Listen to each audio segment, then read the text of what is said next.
যেতে নাহি দিব হয় তবু যেতে দিতে হয়, তবু চলে যায়। এক মহাপ্রয়াণের অনন্তকালের পথে যাত্রা শুরু। গোটা বাংলাদেশ সেই বিদায়ে সামিল।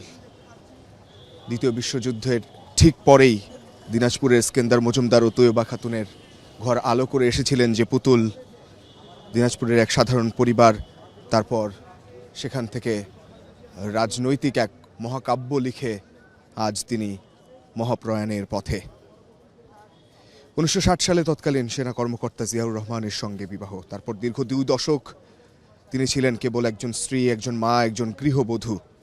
রাজনীতি ছিল দূরের শব্দ। 1981 সালে 30 মে চট্টগ্রাম এক রাত, যে রাত বদলে দিল একটি নারীর জীবন, একটি দেশের ইতিহাস। রাষ্ট্রপতি জিয়াউর রহমান শহীদ হলেন, স্বামী হারালেন তিনি, দেশ হারালো তার নেতা। সেদিন শোক শুধু ব্যক্তিগত ছিল না, তা হয়ে উঠেছিল রাজনৈতিক। এবং তারপর 1982 সাল বিএনপির ভাইস চেয়ারম্যান, 1984 সালে দলের চেয়ারপারসন, একজন গৃহবধূ হাঁটলেন রাজনীতির কঠিন পথে। এই পথ ছিল বন্ধুর। 2025 বছরের শেষ দিন, কুয়াশা মোড়ানো এক সকালে তিনি পথ হেঁটেছেন আবারও। 1990 গণঅভ্যুত্থান, স্বৈরাচারের পতন, এই আন্দোলনের কেন্দ্রে থেকেই একজন নারী, বাংলাদেশের প্রথম প্রধানমন্ত্রী যিনি, নারী প্রধানমন্ত্রী যিনি প্রথম, তিনি কতটা পথ পাড়ি দিয়েছেন। শেষ সময়ে, জুলাই পরবর্তী সময়ে জাতির উদ্দেশ্যে তিনি শেষ যখন কথা বললেন, প্রতিহিংসা, প্রতিশোধ আর ধ্বংসের রাজনীতি বাদ দিয়ে ভালোবাসা, শান্তি আর জ্ঞানভিত্তিক দেশ গড়ার বার্তা দিয়েছিলেন তিনি। বেগম খালেদা জিয়ার গল্প কেবল একটি রাজনৈতিক জীবনী নয়, নীরবতা থেকে উচ্চারণে আসার গল্প। তিনি শুরু করেছিলেন একটি সংসার থেকে, আর শেষ পর্যন্ত নিজেকে লিখেছেন রাষ্ট্রের ইতিহাসে। এই গল্প কেবল তার নয়, এই গল্প গোটা বাংলাদেশের।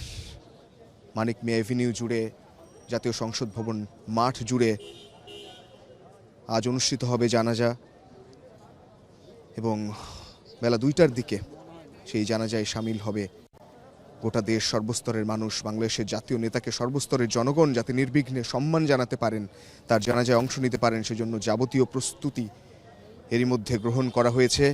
এবং এভার কেয়ারের সামনে থেকে লাল সবুজের পতাকায় মোড়ানো তার মৃতদেহ এই মুহূর্তে গুলশানের পথে।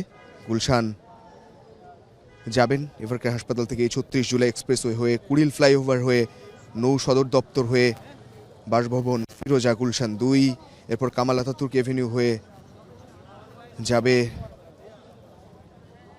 জাতীয় সংসদ ভবনের 6 নম্বর গেট দিয়ে সেখানে। এবং পুরো দেশ এই অকাল প্রস্থানে সঙ্গী হবেন তার। এক অন্যরকম ইতিহাসের মহাকাব্য লিখে গেছেন তিনি। সেই মহাকাব্যের শেষ পাতা, শেষ মুহূর্ত, নক্ষত্রেরও একদিন বিদায় হয়।